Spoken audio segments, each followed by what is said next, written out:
Carla Estrada mga ka-DJ, mahal na mahal pa rin si Kathryn Bernardo at suportado pa rin niya kahit na nagkahiwalay na si Daniel Padilla at Kathryn Bernardo.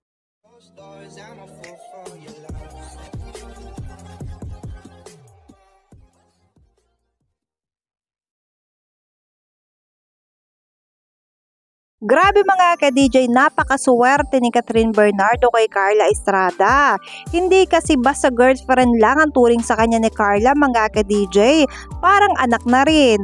Tinuring na kasi si Kathryn Bernardo ni Miss Carla Estrada bilang parte ng pamilya nila.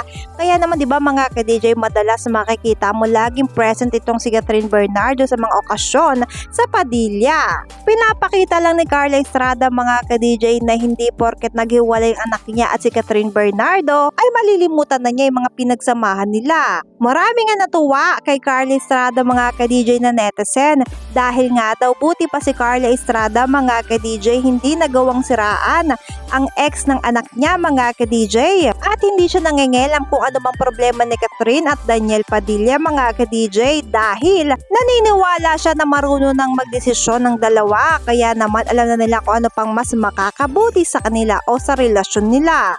Dagdag pa nga dyan mga ka-DJ ni Carla Estrada, nagpost nga siya sa kanyang Instagram account. Pinost niya ang larawan nilang tatlo at may caption na "We love you vote". Diba mga ka-DJ, kahit sino kikiligin dahil hindi nagbago ang pagtingin ng nanay na ex mo sa'yo at wala siya negative na sinabi sa'yo. Kaya naman mga ka-DJ, kung kayo ang tatanungin, ano masasabi nyo sa ginawa ni Carla Estrada dyan mga ka-DJ?